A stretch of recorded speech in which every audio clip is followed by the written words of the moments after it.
నేను చిత్రాంకుణ్ణి. ఒక వేటగాడు తరుముకుంటూ రాగా ఇటువైపుగా వచ్చాను. మీరిక్కడ దేవుడిలా కనిపించారు. మీరే నన్ను కాపాడాలి. మీ స్నేహం నాకు కావాలి. కాదనకండి అని వేడుకున్నది. అప్పుడు తాబేలు, చిత్రాంక భయపడకు. ఇప్పటి వరకు మేము ముగ్గురం స్నేహితులు. ఇప్పుడు నువ్వు కూడా కలిశావు. నువ్వు కూడా మాతోనే ఉండు. ఒకరికొకరం సహాయపడుతూ కలిసిమెలిసి ఉందాం. ఈ పక్కనున్న పొదే జీవులనుకో. నీకు కావలసినంత పచ్చిక ఈ చుట్టుపక్కలనే ఉన్నది. తీయటి మడుగు నీళ్లు ఇక్కడే ఉన్నాయి. ఇక్కడ నీకు ఏ లోటు ఉండదు. అందరం హాయిగా ఉందాం. కాకి అవునవును అని అన్నాయి. చిత్రంగుడు ఎంతో సంతోషించాడు. అప్పటి నుండి అవన్నీ స్నేహంగా ఉన్నాయి. ఒకనాడు పొద్దు వాలుతున్న వేళకు తాబేలు, కాకి, ఎలుక ఒక చోటకి చేరాయి. కానీ వేటకు వెళ్ళిన జింక ఇంకా రాలేదు. ఎందుకు రాలేదు తెలియక మిత్రుల కోసం కలతపడుతున్నాయి. ఏం చెయ్యాలో తెలియడం లేదు. త్వరగా చీకటి ముసురుతున్నది. తాబేలు గబగబా పాకి వెళ్ళలేదు. చిత్రంగుని ఎదుర్కోయి వెతకాల్లో ఎలుకకు తెలియడం లేదు. కాకి మనసులో తలుపున ఒక ఉపాయం మెరిసింది. అప్పుడది రెక్కలు విప్పింది. గబుక్కున లేచింది. గబుక్కున పైకి చూసింది. రివ్వున ఎగిరింది. ఎగురుతూ కళ్ళు పచ్చి ఇటు అటు చూస్తూనే ఉన్నది. ఒకచోట దాని చూపు నిలిచింది. హఠాత్తుగా కిందికి దిగింది. వలలో చిక్కుకున్న జింకను చూసి బయటకు రాలేక అల్లాడిపోతున్న నేస్తాన్ని చూసి దుఃఖించింది. చిత్రముడు దగ్గరికి వెళ్ళింది. ఎంత ప్రమాదం జరిగింది చిత్రాంగ. నీలాంటి మంచి వాడికి రావాల్సిన అపాయం కాదండి.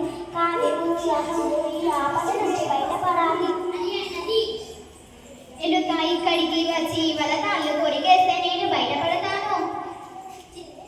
అవును, వేటగాడు రాగముందే ఎలుకను తీసుకురావాలి. నువ్వు బయటపడాలి. నేను ఇప్పుడు పోయి ఎలుకనేస్తాను, తీసుకొని వస్తాను. చిత్రంగుడు ఎక్కువసేపు ఎదురు చూసే అవసరం లేకుండానే లఘుపతనకం తిరిగి వచ్చి వల దగ్గర వాలింది.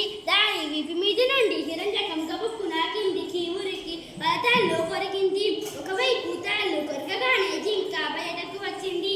సంతోషంగా స్నేహితులు ముగ్గురు తిరుగు ప్రయాణం సాగిస్తున్నారు. ఇంత పెద్ద ఆపదలు నువ్వెందుకు చిక్కుకున్నావు? కొంచెం జాగ్రత్తగా ఉండాలి కదా అని అన్నది ఎలుక.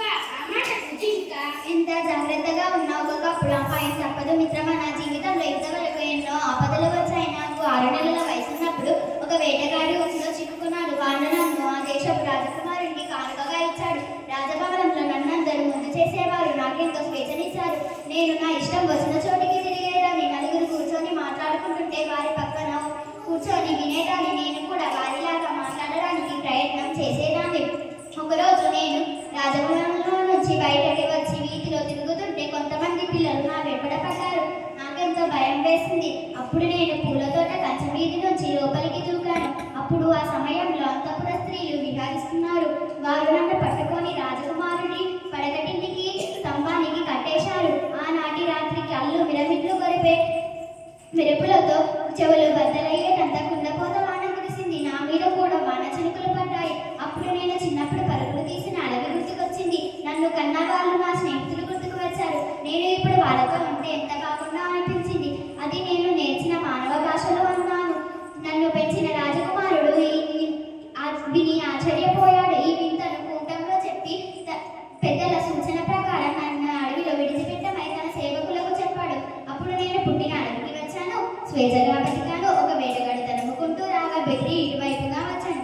ఆ తర్వాత సంగతి అంతా మీకు తెలిసిందే కదా. చిత్రంగుడు హిరణ్యకం మాట్లాడుకుంటూ మెల్లగా తిరిగి వస్తూ ఉండగా మంతరకం ఎదురుపడింది. స్నేహితులను చూసి ఊపిరి పీల్చుకుంది. కానీ ఎలుక మాత్రం పడింది. ఏం కోపం వెళ్ళిపోయింది వచ్చావు నువ్వు? మేము వస్తూనే ఉన్నాం కదా అని అన్నది. వీళ్ళ సంభాషణ ఇట్లా సాగుతుండగానే వేటగాడు అటువైపు రావడం కాకి చూసింది. వడివడిగా నడవండి, వేటగాడు వస్తున్నాడు అని కాకి తొందర పెట్టింది. ఇంతలో వేటగాడు రానే వచ్చాడు. ఎలుక కలుగులోకి దూరింది. జింక దాక్కున్నది. తాబేలు మాత్రం భయంతో నిలిచిపోయింది. వేటగాడు దగ్గరికి వచ్చాడు. దాన్ని పట్టుకొని ఇంటికి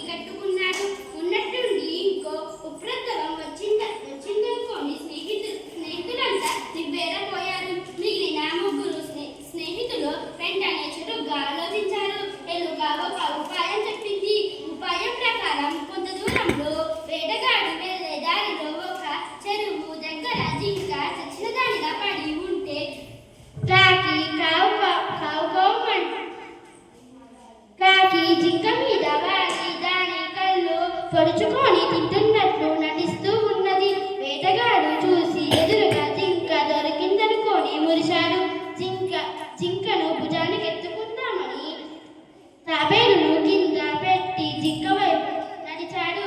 అది చూసి ఎలుక తాళ్ళను కొరికింది. తాబేలు మడుగులోకి జారింది.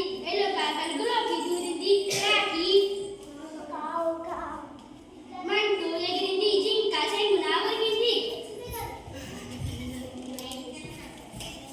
మా స్కిట్లో ఏమన్నా లోపాలుంటే క్షమించండి.